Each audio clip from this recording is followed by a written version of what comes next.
It's been a while since I've done a review for an accessory. In fact, I don't think I've done one for the Wii U yet, so I thought it was time. Now, I decided to show you clips from the games that you could play with it while I'm doing this review. It was either that or looking at a picture of a controller for a few minutes, so I decided to go with the clips. I've never been one of those people that dislike the Wiimote as a controller, or even the Wii U gamepad. I think it works just fine. That being said though, I have owned every controller that Nintendo has ever put out, for various reasons. I bought the original classic controller for the Virtual Console Super Nintendo games, and I got the black classic controller when I got Monster Hunter 3. Now don't confuse this with the add-on controllers from the Wii days. You don't have to plug this into the Wiimote in order for it to work. It's all wireless. Honestly, I don't understand why you ever needed to plug it in the Wiimote anyway. Why couldn't Nintendo come out with a wireless controller for the Wii? One that didn't plug into the Wiimote. But I guess maybe there's some limitation with the Wii, I don't know. I found it very easy to use, and the charge time was quite long. Well, anything is longer than the Wii U gamepad.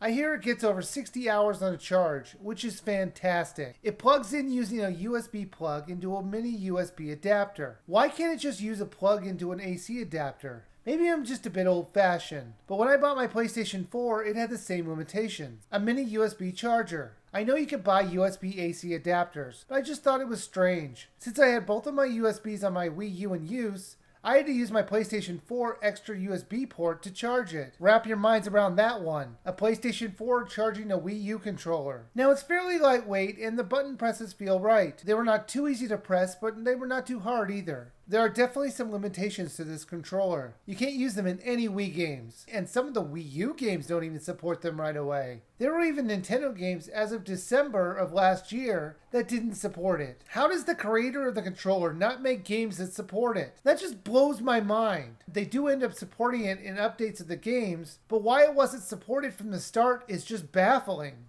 If you play a lot of games with friends, this might be a good investment as another playable controller, assuming the game you're playing supports it, which you can always look at the box to see if it does. If you're playing a shooter, you're going to have to weigh the options on if it's worth losing the screen on the gamepad in order to play with the controller. That's a hard call in like Mass Effect 3, as I found the map on the screen incredibly useful. Now it's currently selling for $50, and that's a lot to invest in a controller. But it's actually cheaper than the other next-gen controllers out there. But those controllers are supported from the beginning on all their games in the system. I personally like the controller, and I use it in platforming games and games where the screen is not utilized on the gamepad. If you like games like Wii Party U and Just Dance, you should spend the money on another Wiimote. If you like shooters or platformers, I think this controller is worth a buy.